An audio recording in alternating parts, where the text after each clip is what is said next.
Go.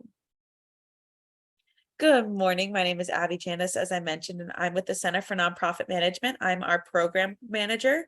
I coordinate and manage our consulting program as well as our community equity and initiative events such as this.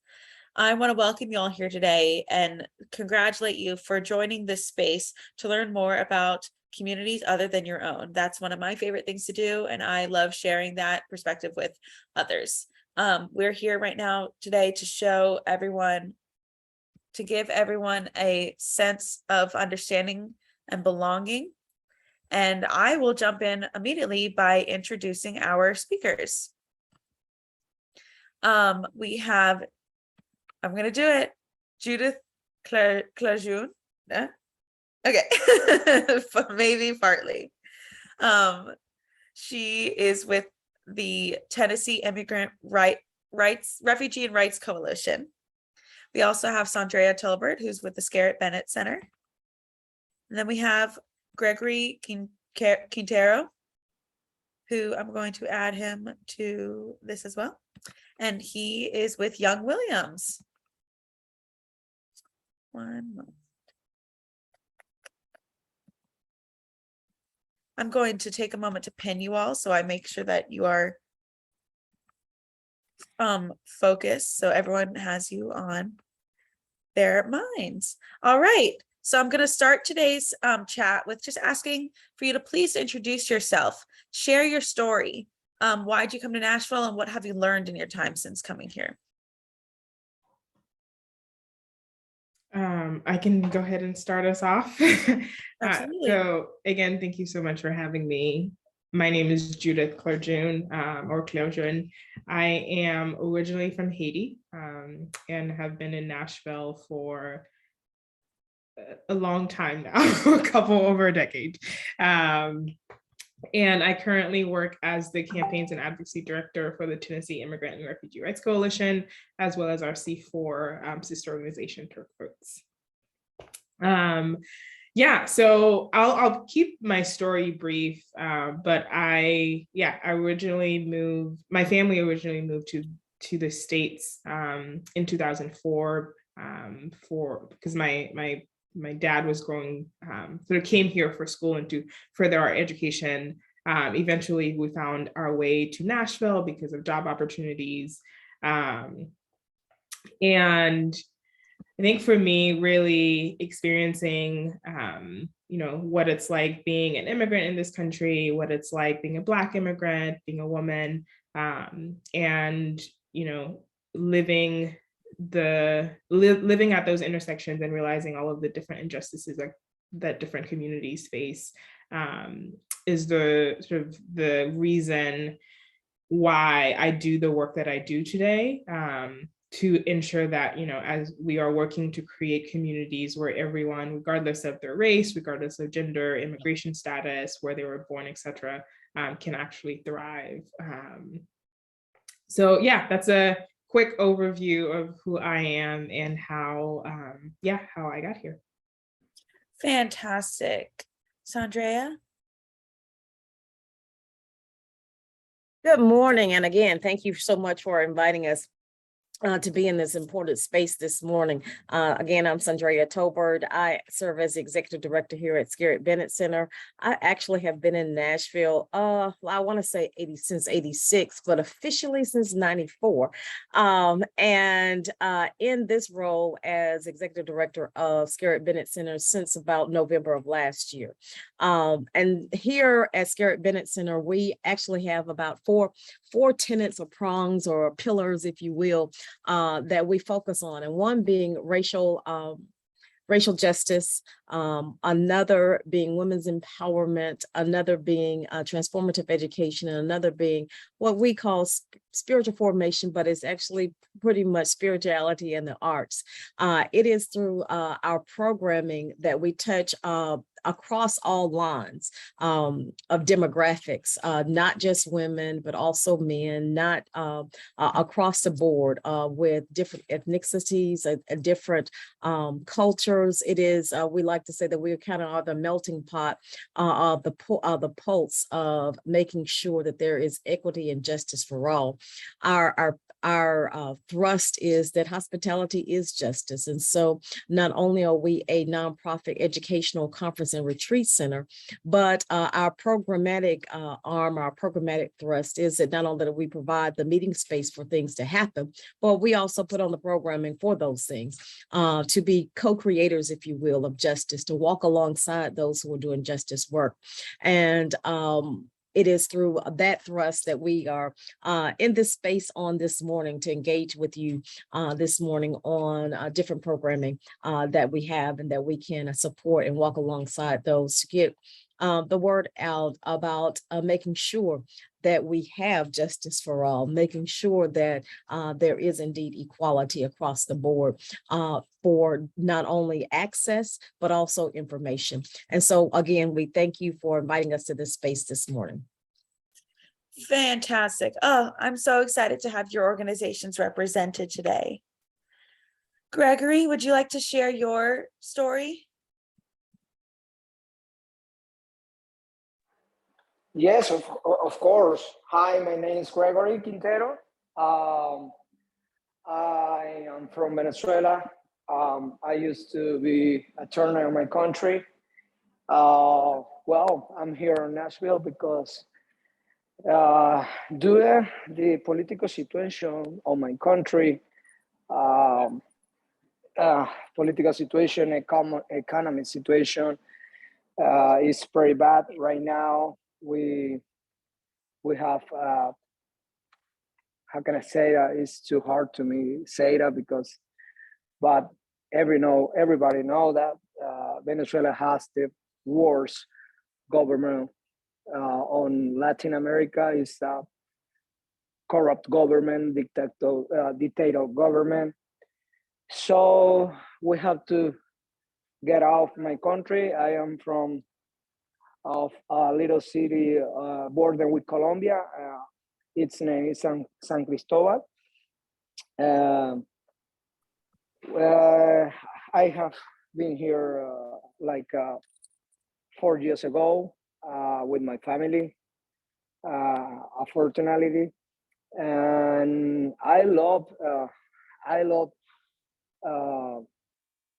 help my community integrated, and I hope and wish made it more productive and give it back what this country has given us, the opportunity to start from zero. So, well, I don't know what can I say, but I am happy to start here, stay here, and I try to do my best. Right now, I'm working on John Williams. I love the child. I love help to the child with child support services, and well, what can I say?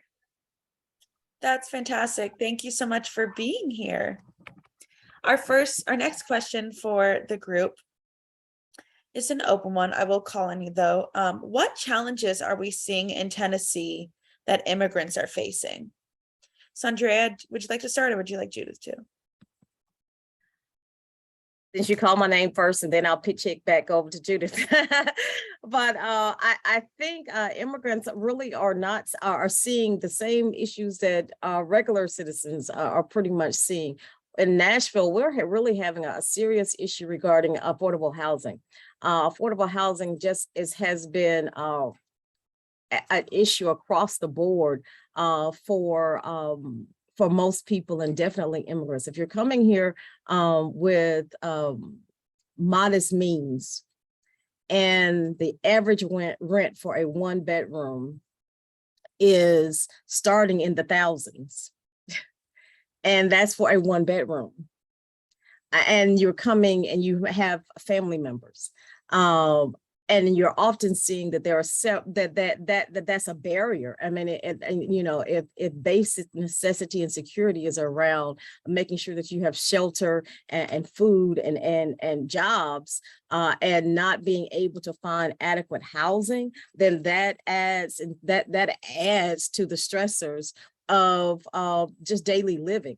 And so I would say number one priority or number one issue facing would be adequate housing and being able to have that access to resources.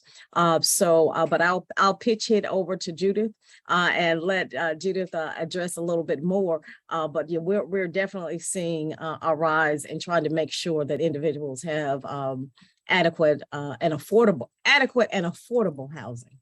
We sure are. Honestly, during all of our community conversations this year, I think affordable housing has been mentioned at least once.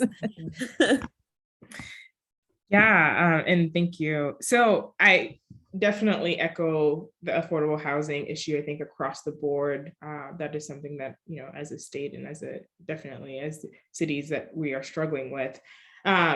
So the other pieces that I'll mention, and I can spend the whole time on this, but stepping back, immigrant communities have, for the past years or so, faced a lot of really anti-immigrant policies coming from the federal level, but also really dealing with the immigration system that at the core of it is, not just, it's anti-Black, it's really not meant or created to be equitable for communities of color. And so, we can look at the ways that ICE and other agencies continue to come after families and really destabilize communities. We can look at policies like Title 42 that are keeping people from their right to seek asylum, which is a legal right that folks have. So there are a number of policies at the federal level that we can look at in the ways that they continue to harm communities and harm families. And also, an issue that communities have been organizing around for decades now is the lack of a pathway to citizenship. There are millions of people in this country who have built their families here, who have homes, have businesses, this is their home, but because of Congress's inability to take action, right? We have millions of people who do not have a pathway to citizenship and are living in limbo day to day, not sure, if they will be separated from their loved ones tomorrow or any day. And so I think that is a major issue that folks are organizing around at the federal level. And another, I will say, speaking of Tennessee, there's definitely, families, as Sandrea said, affordable housing, healthcare, all of the things that, we all struggle with. In addition to that, there are especially undocumented communities, are dealing with all of the additional barriers that folks have, right? So thinking of undocumented students do not have access to in-state tuition, right? If they want to go to college, they would have to pay out of pocket. And that's, knowing that they don't have access to a lot of loans and different scholarships and things like that.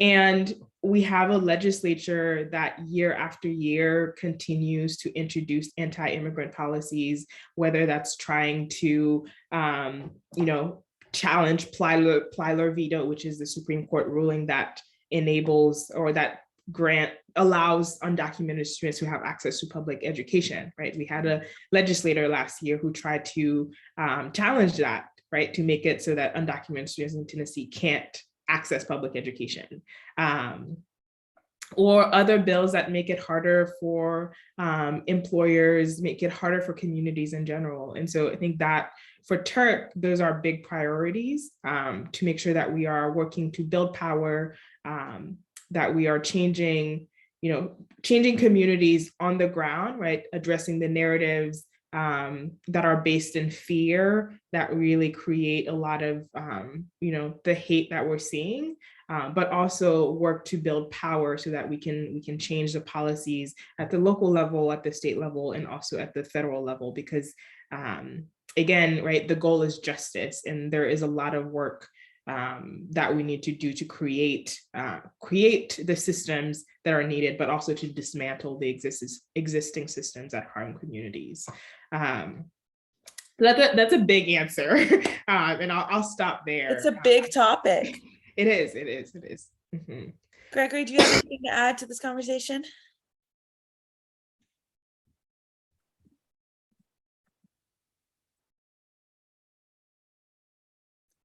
All right. Well, I'm gonna throw a surprise Excuse me, what? question. Oh, there Sorry. you are. Yay. Yeah, I'm here. The question is, what challenges are immigrants facing within Tennessee?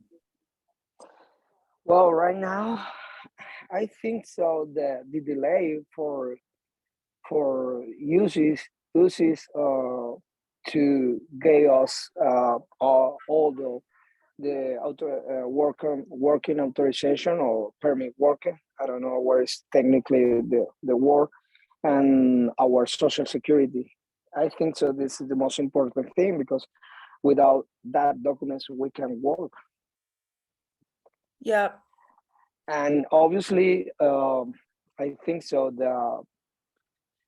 I think that even I think this is a big problem for the administration because the exodus on immigration right now from Venezuela, all this way socialist to the government of left on America Latina, because right now, for example, it's gonna be a big problem with the migration because in Colombia, the past election was won for uh, for a guy who is from the left, and he was on Spanish is guerrillero, but I don't know how can I say it in English, but he belonged to the guerrillas. Do you know what is it?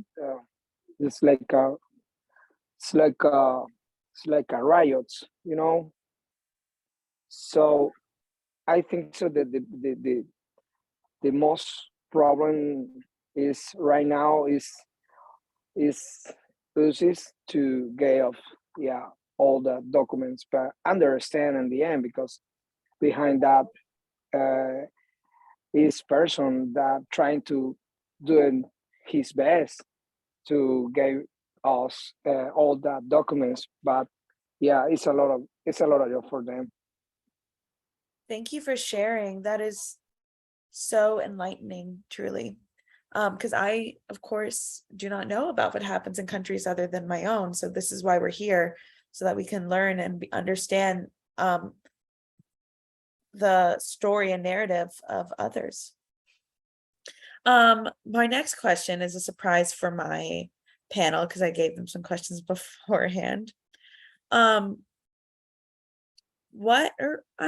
zoning out on it. So I'm going to jump to what work is Turk and Scarrett Benner and the Scarrett Benner Center doing as a whole? Do you have an overview of immigrant policy to discuss within your work?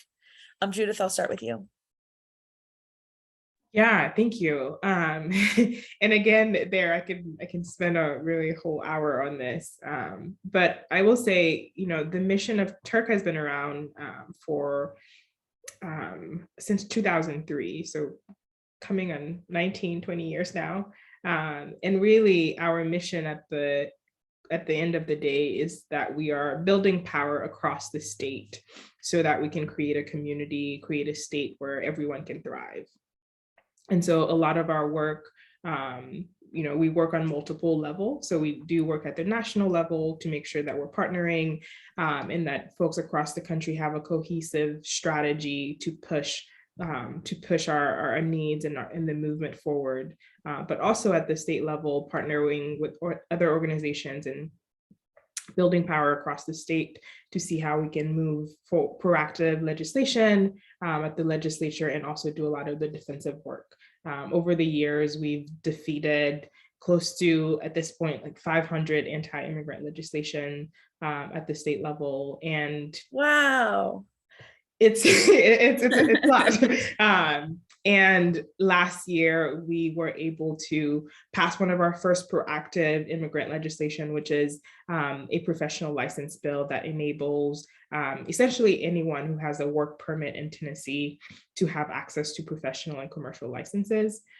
Because before, unless you were, for a lot of immigrants, so DACA students and others who were able to work, but because of their status were restricted in the careers that they could pursue. For example, we had a lot of nursing students who would go to school realizing at the end of the day that they can't actually get licensed in Tennessee. And so they would have to make the hard choice to leave and go elsewhere in order to practice their profession.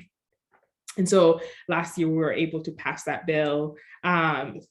And so as a whole, say work on policy, but also organizing communities, right? So we do, our organizers are working across the state to make sure people are educated. We have a legal department that also provides some legal services. So really helping people file DACA applications, DACA renewals,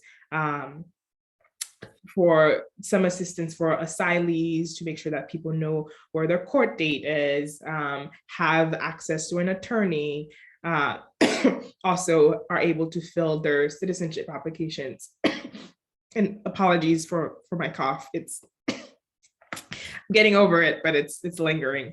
And yeah, so our policy work, our organizing work, as well as the services that we do with legal services and other referrals. So all of that, I would say, coalesce to ensure that at the end of the day, we are pushing forward towards a state that actually meets the needs of immigrant communities and where people can actually thrive. And an overview of immigration policy.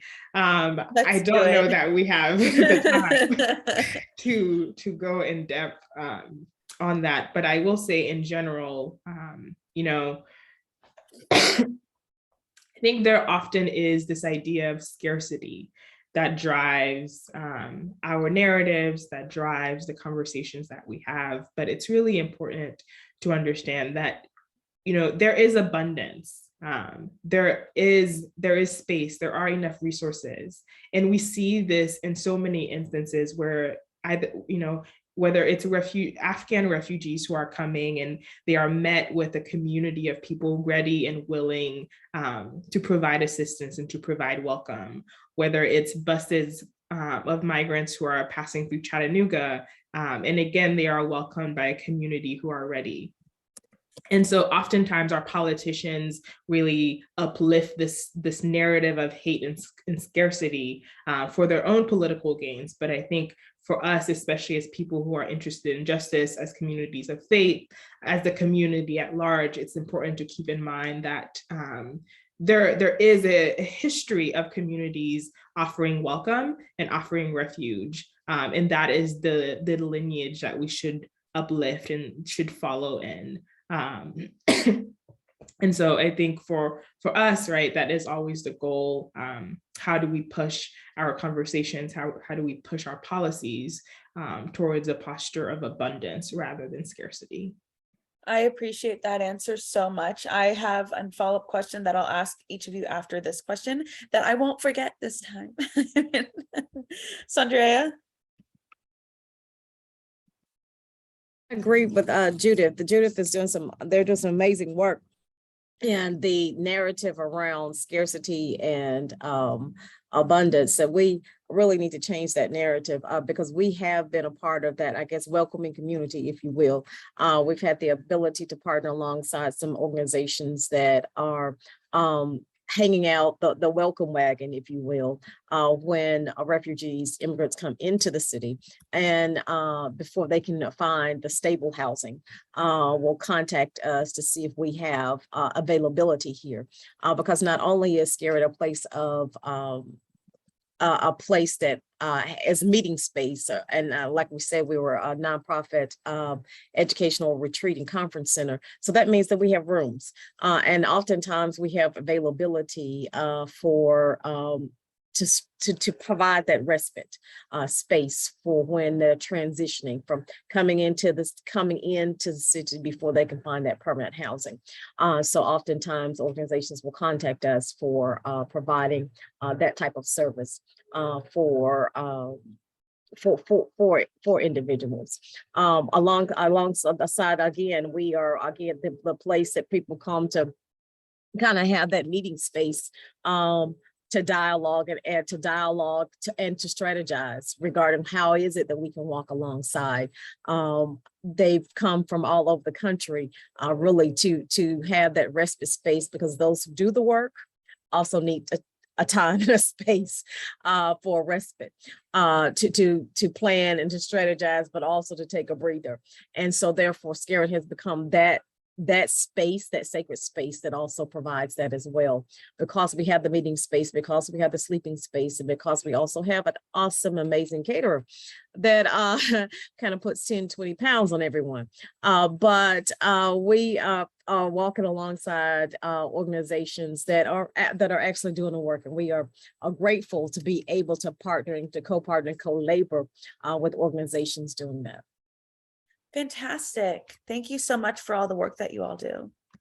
Gregory, do you have anything to add about an overview on immigrant policy?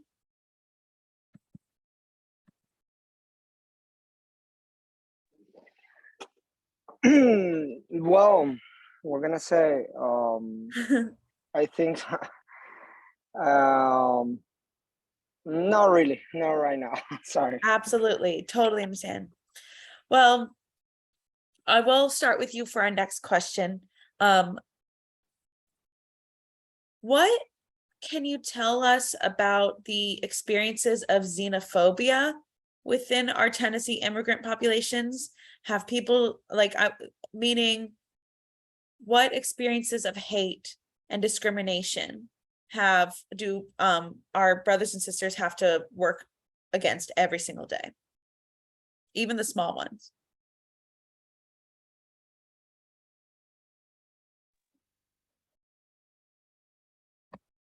Judith, would you like to start? And I'm muted. There we go. Yeah, again, that is a very big question. So, one of the things that we know about Tennessee, right, is that we have one of the fastest growing immigrant communities, right? A lot of folks are moving to Tennessee because of cost of living, for all the reasons that other people are moving to Tennessee.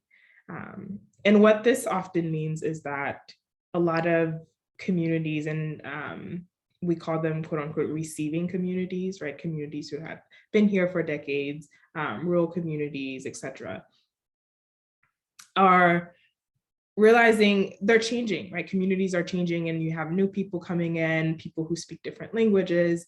And so that's happening. And we also live in a political climate where so many elected officials, so many legislators are capitalizing on the confusion, on the fear that communities are facing for their own political gains, right? And so we are seeing so much hateful narrative come up about who refugees are, who immigrants are, why they're coming here. And also, so that narrative followed with legislation, right? Legislation trying to create more division, trying to uplift that hate.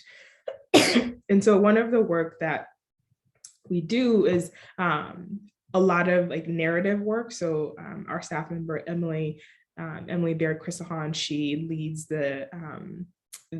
our deep canvassing project, as well as the belonging work, which focuses on how are we having conversations on the ground with communities to not just explain and give people facts, but also really address the root of their concern. So having a long conversation with someone and explain or help build compassion, right? That this person who's coming and who's now your neighbor, you would have made the same decision if you were in their shoes, right? If your home was suddenly in chaos and you had to make a decision for your family, you would likely make the same decision that they have, right? So really helping to build compassion across communities. And so I would say, yes, absolutely, there's a lot of xenophobia.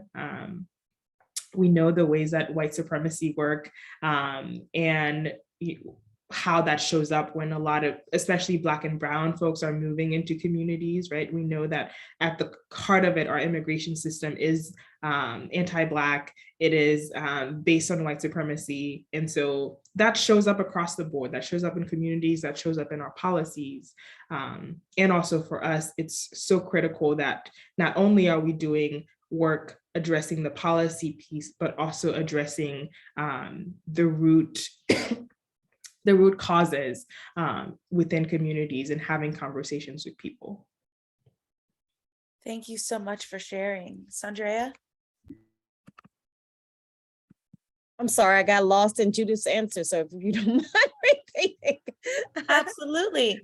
So the question is, how does xenophobia rear its ugly head within Tennessee's every day-to-day life?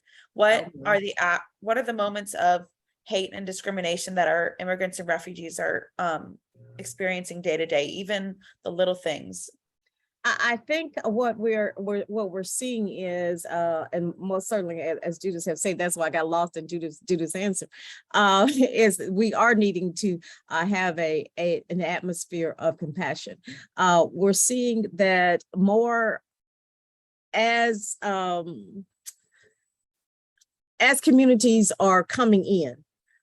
What we are seeing and not really realizing is that those students are actually in our public school system. Mm-hmm. And being in our public school system, that means you could have any, I think there was one school, and I'm thinking about right, any number of different languages that are being spoken in different cultures, 30 plus. And so we're not necessarily equipped to be able to handle the nuances and recognizing and supporting and giving that support across the board to communities, to cross-cultural communities.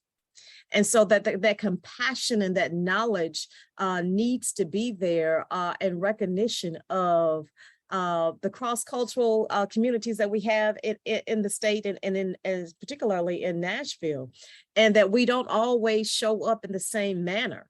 And so that therefore we have to recognize and give space to individuals for exactly having that equality across the board, and recognize these are just basic human rights and basic humanness, just regardless of your status of where you came from or where you were born, you are still have blood running through your veins, and the same blood that runs through your veins runs through everybody's veins. Mm-hmm. And it does not matter where you were born. It does not matter where you live. You still have the same blood running through your veins. You still need shelter. You still need health care. You still need a job. You still need food on the table. You still need an education. The basic things that you want for your children are the same things that other communities want for their children. So until we get a sense of the sacredness of lives of all, then we will have this struggle and not really recognizing that everyone has that value, and to appreciate that. And so that's why it shows up in the differences of policies that, the policies of making sure that everybody must be English speaking. The crazy policies that people think of, the legislations that are put forth, if we just remove the thought process away, or change the narrative, or change the thought process, and recognize that the same blood that runs through your veins are the same blood that runs through everybody else's vein. The same health disparities, health issues, no color, no economic status, no racial status, no health issues are health issues. Mm-hmm. Hopefully I answered your question. Oh, you absolutely, that was such an important message, and I thank you very much for sharing it. Gregory, do you have anything else to add to this conversation?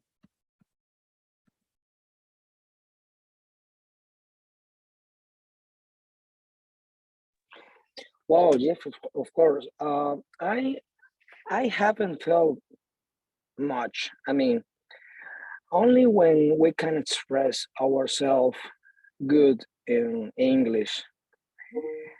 Rather from the other immigrant communities, if I have felt it, but I think so that this is also generated by resistance to change, you know. But yeah, sometimes I mean it's a topic. It's a delicate topic. I mean, I don't like to speak so much about it because sometimes the people feel like you try to attack them. So I think so. Depends. I mean, I felt just a little bit.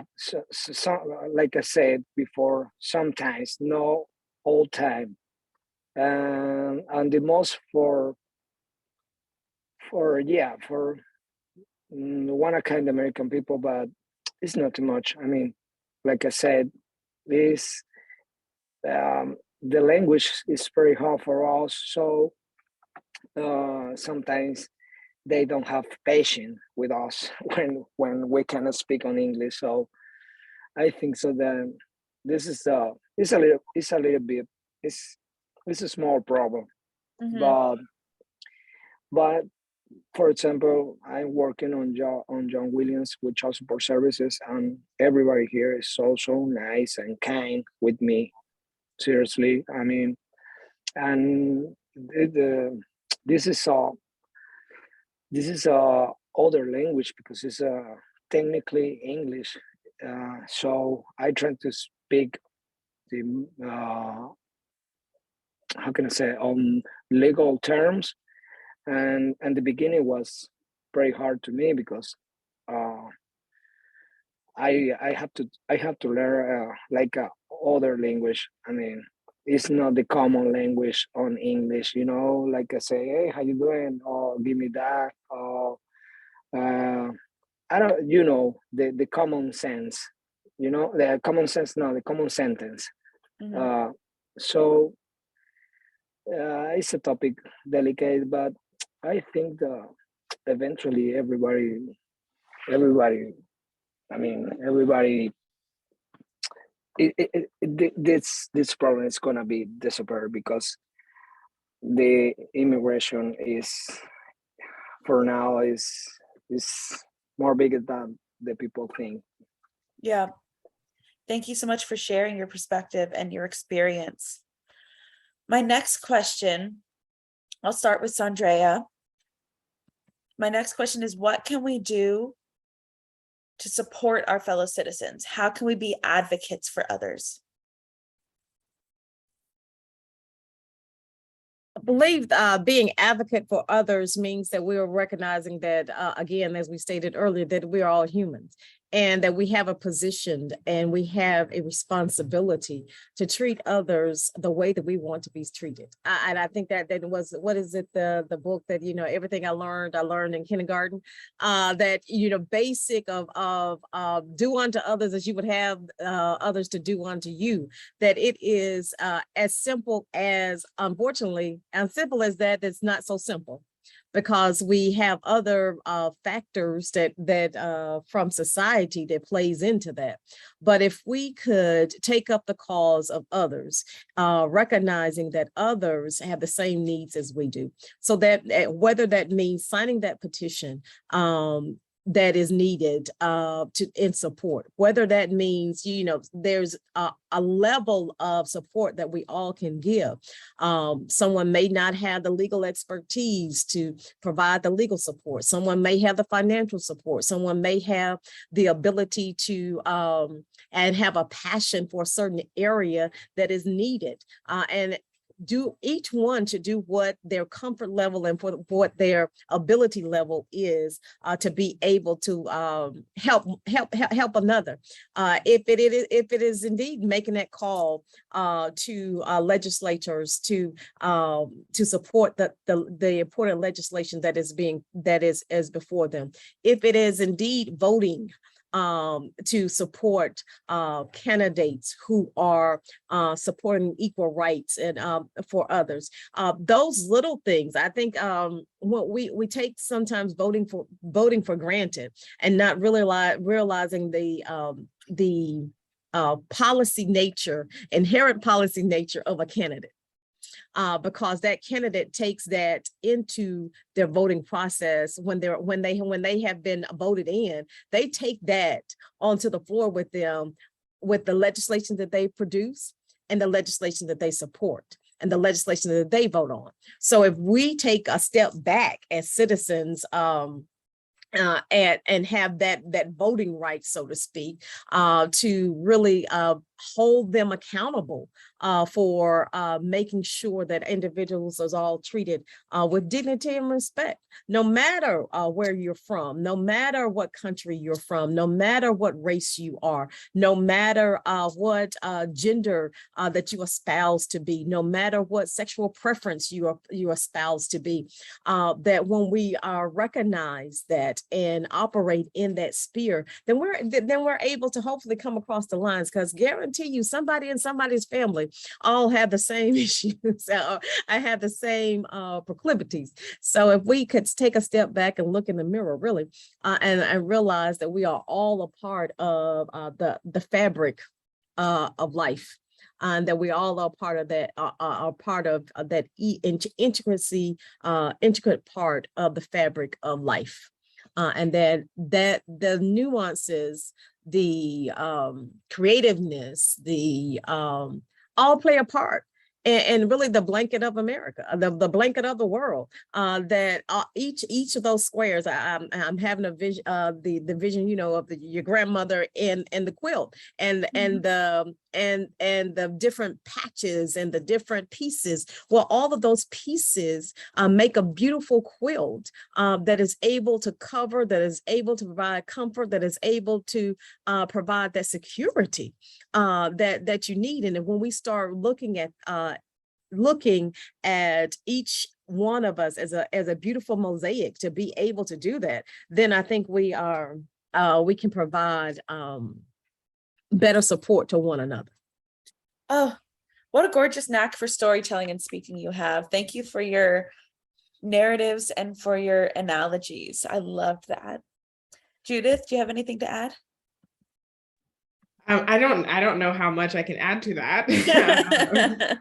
Yeah, and I would say our goal as individuals, as families, as communities should be to push for, whether that's narratives, whether that's policies, whether that's how we engage with each other, but to really ensure that everything we do is uplifting the dignity of every single person, regardless of their immigration status, regardless of the language they speak, gender, race, etc. That, as Andrea said, we are all here, we are all human, and we have to honor and respect the dignity of every individual and every one of us. And so, that also makes a demand of us, right? That it's not okay to sit and watch what's happening. It's not okay to ignore and pretend that our community members, our siblings are not being actively harmed. But there is a demand that we stand up to change this current system that is so harmful and detrimental to so many of us, right? That whether that's making sure you and your family are educated on what's happening, getting plugged in with a local organization, donating if you're able, volunteering, voting, showing up, right? There is a demand on all of us that we show up and actually create a community that honors the dignity of everybody. Perfect. Amazing. Gregory, do you have anything to add?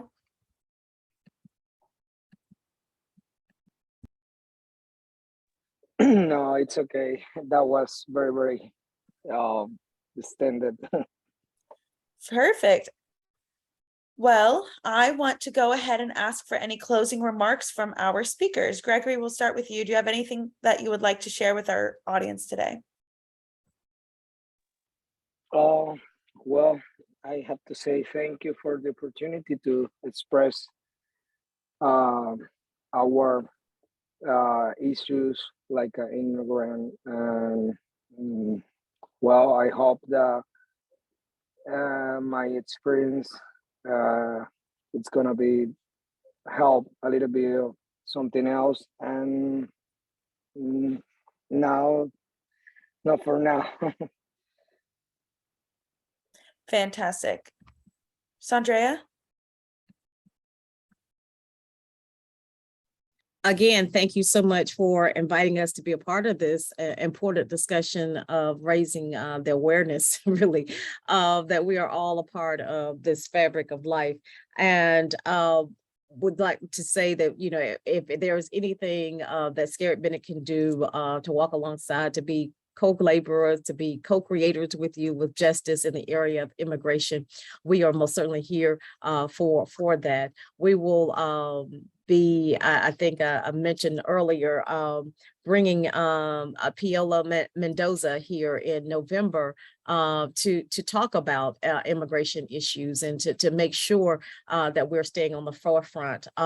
Another piece that we're kind of lifting up is, and I'm thinking when you asked me this earlier, I didn't even think about it, lifting up that oftentimes immigrants sometimes are falling into a state of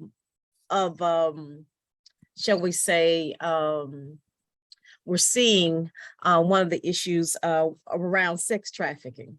And so wanting, and we've been lifting that up on Thursdays, Thursdays in Black initiative with the World Council of Churches, lifting that issue up as well across the board regarding that as well. So we, again, will walk alongside anyone regarding immigration issues, and we want to be most certainly a co-laborer, co-creator with you for justice. And if we could ever be any assistance, please feel free to give us a contact. Thank you so much. Judith? Yeah, so I mentioned this earlier, but we do have a newsletter, a monthly newsletter that we send that includes information on a lot of the work that we do during that month, and also opportunities to engage and events that we're having in the coming months. So I'm going to, in the chat, I'm adding a couple pieces of information, but if you follow our social or go on our website, you can sign up for that information. And we try to do a good job of updating our social media on different information and sort of legislation, events, opportunities to engage in all of that. So be sure to follow us there. I am also including the number for the Turk legal line, which is where people who may need legal assistance, whether that's DACA renewals, especially DACA applicants right now, and asylees, people who might need help filing like citizenship applications or just a referral to an attorney, they are able to call our legal line. So please share that number if you know of people or communities who might need that, because it's so critical that especially immigrants have access to adequate legal representation, because so much of the immigration system is so complicated. And so please share that out with folks, and we can provide referrals and some assistance in-house. Thank you so much. I want to thank all of our speakers today and all of you for showing up today. The first step is learning about someone else other than yourself, and that's what we try to emphasize here at the Center for Nonprofit Management through our community equity and initiative programs. So thank you all for being here today. I wish you a wonderful day. Please reach out to me if you have any other questions. My email is abbyjanis@cnm.org. I hope you all have a wonderful, wonderful weekend. Step forward into the light. Have a good one. Bye-bye.